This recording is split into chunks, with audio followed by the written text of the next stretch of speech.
Two of the biggest US telecom firms, AT&T and Verizon, have agreed to delay the rollout of new 5G networks around airports.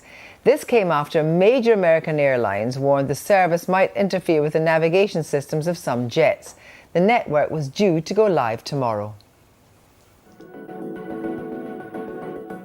5G has had a bit of a bad press in some quarters, usually thanks to conspiracy theorists hell-bent on destroying 5G masts because they think they transmit coronavirus.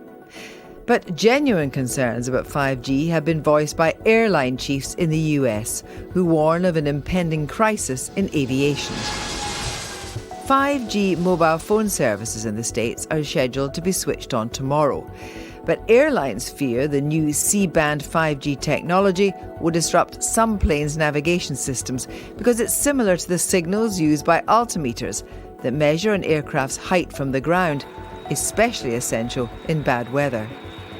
In a letter sent to US aviation authorities, execs warned of significant operational disruption to air passengers, shippers, supply chain and delivery of needed medical supplies, as swathes of the operating fleet may need to be grounded indefinitely. Airline execs want to block the rollout of 5G towers located within 2 miles of airport runways at affected airports as defined by the FAA. That's the Federal Aviation Authority, which oversees aviation safety across America. The FAA has told Newsnight the FAA will continue to ensure that the travelling public is safe as wireless companies deploy 5G. The FAA continues to work with the aviation industry and wireless companies to try to limit 5G-related flight delays and cancellations.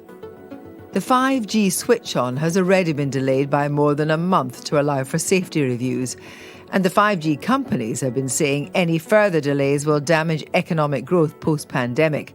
Nevertheless, in the last few hours, both Verizon and AT&T have announced they won't switch on their 5G towers around some airports for now. Well, I'm joined now by Kathleen Banks, who's a former commercial airline pilot and now an aviation writer and journalist.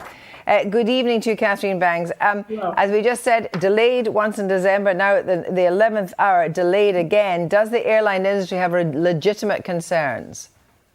They do have a legitimate concern because when I speak to the representatives from all of the pilot unions, and what's interesting is the unions and the airlines and the FAA are all in agreement that what they want is more time to determine, as you so very well put it, how the interference, or if there's interference, that will affect the critical radar altimeter. And that radar altimeter is critical not just in poor visibility landings, but in a myriad of other flight control systems and functions, even down to braking. So it's very important that we determine, and there's been some criticism because it has rolled out successfully so far in Europe.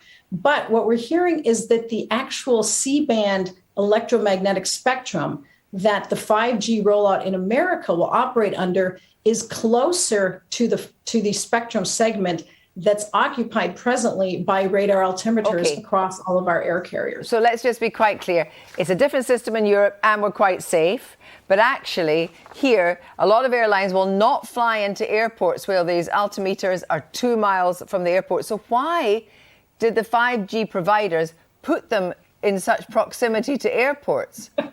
Well, that's the absurdity of this, is everybody's known this. When we all look at our cell phone and we even see it says 5G, we're waiting for it to come. The FCC in America auctioned off these blocks of the spectrum for around $80 billion to a couple of these telecoms. So they've known this was coming. The FAA's known this was coming. And it's just really absurd that it got down to this face-off that we find ourselves in at this moment. Because in the past, if there's been conversations about 5G, it's been conspiracy theorists thinking about COVID or something else.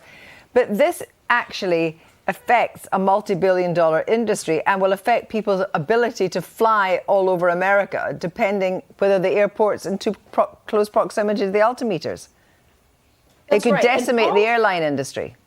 Well, what the pilots are saying is just give us a little more time. Let's test it. Let's the manufacturers, because Boeing is also interested in this, as I've heard as Airbus, let's test these radar altimeters with this spectrum as it's operating and just make sure, because the danger is you might think, well, okay, then you operate in clear weather, or you'll get a warning. Well, no, not necessarily. You may have one side of the radar altimeter working in the cockpit and not the other. You may have it inoperative, but not get a warning. So the pilots are saying, look, we don't know enough yet. And just like in Britain, the US is very proud of its aviation safety record. And before they move forward with this, they just really want to be comfortable that it is tested and safe. But should this not have all happened much, much earlier, from both sides, actually, from the airline industry and from the telecoms providers? Well, I think that there's been a lot of finger pointing, and that's above my pay grade as to who dropped the ball here. But obviously, it looks like somebody did. Tell me, President Biden has come out today and has actually, in a sense, tried to sort of pour oil in troubled waters. Praising people for moving and adapting. But how long is this likely to go on for? The resolution can't presumably be in days. Well, what they're saying, for tomorrow is that, okay, we're going to launch 5G, but we're not going to launch it around a number of these airports. Now, not all of the big airports here have it. Atlanta, Denver, DC, some of our biggest airports don't have 5G towers yet, we're told. So what they're saying is we're not going to power them up yet, at least in a 2-mile radius. But, is that 2-mile radius arbitrary? That we don't know. And safety is everything. And safety is everything. And this is just a stopgap measure. Thank you very much. Thank you very much for joining us tonight.